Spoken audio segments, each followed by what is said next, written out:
Assalamualaikum warahmatullahi wabarakatuh. Kaum muslimin yang dirahmati Allah, sering kita merasakan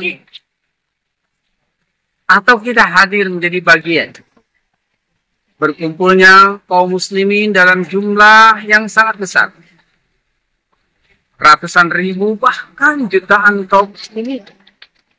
Seperti dalam acara-acara hadir dalam menentang sebuah kezaliman, atau hadir dalam rangka menentang terjadinya sebuah penistaan terhadap Islam.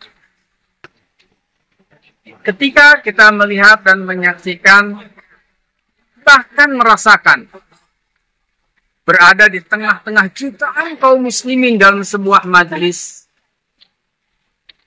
timbul dalam diri kita perasaan haru, berdetak jantung kita rasa bangga. Bahkan kita merasa betapa kita umat Islam sebagai umat yang mayoritas begitu sangat mengharu.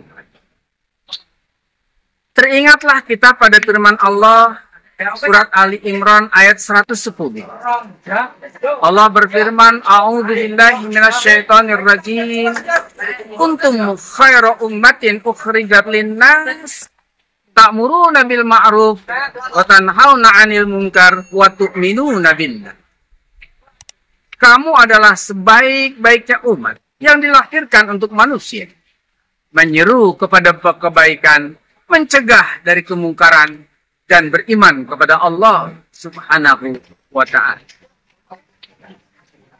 Namun bagaimanakah kondisi umat Islam saat ini? Terus terang, kita umat Islam berada pada kondisi yang sangat memprihatinkan. Sebagai umat yang mayoritas, tapi kita belum mampu memperlihatkan kualitas. Sebagai umat yang mayoritas, tapi tak ubahnya ibarat buih di lautan yang mudah terombang-ambingkan ke bawah. Kita umat yang mayoritas, tapi kata Nabi, tak ubahnya ibarat hidangan yang tersaji di meja makan yang menjadi rebutan banyak orang. Bayangkan, di panggung politik, kita umat Islam belum mampu memperlihatkan suaranya. Walau banyak di dalam sana politikus-politikus muslim, tapi ukhuwah di antara mereka begitu rapuh. Semangat untuk memperjuangkan Islam begitu lemah. Mereka lebih banyak berusaha untuk memperjuangkan kepentingan diri dan golongan. Di bidang ekonomi, kita umat Islam lebih banyak sekedar menjadi penonton, bukan pemain. Menjadi pesuruh, bukan majikan. Kita tinggal di pinggir-pinggir perkotaan, bukan menjadi penghuni di tengah-tengah perkotaan. Banyak kaum muslimin yang dalam kehidupannya jauh dari mencerminkan kehidupannya sebagai seorang muslim. Al-Quran sebagai tuntunan hanya sekedar dijadikan tontonan, sementara tontonan dijadikannya sebagai tuntun. Terlebih lagi ketika kita melihat bagaimana kondisi kehidupan para pemuda-pemuda muslim. Banyak mereka yang lebih mengidolakan penyanyi daripada mengidolakan ustadz dan gurunya. Banyak mereka yang lebih senang menghafal lagu-lagu daripada menghafal hadis-hadis Nabi dan ayat-ayat suci Al-Quran. Tempat-tempat yang di dalamnya banyak mengandung kemaksiatan lebih senang mereka datangi daripada masjid-masjid atau tempat-tempat yang di dalamnya diadakan pengajian.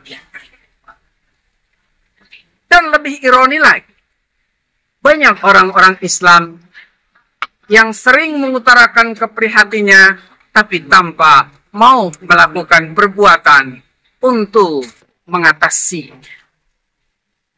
Timbul sebuah pertanyaan.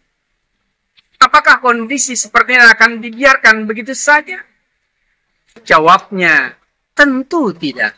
Kita pasti ingin berubah. Perubahan adalah sebuah keniscayaan. Sebagai ikhtiar manusia dalam rangka mengamalkan firman Allah dalam Al-Quran surat Ar-Ra'd ayat 11. Inna Allah la yughayyiru ma biqaumin hatta yughayyiru ma bi anfusihim. Allah tidak akan merubah nasib sesuatu kaum kecuali kaum itu sendiri yang berusaha untuk merubahnya. Saudara kaum muslimin yang dirahmati Allah, ada sebuah kisah bijak seseorang yang memiliki cita-cita ingin mengadakan perubahan pada dunia.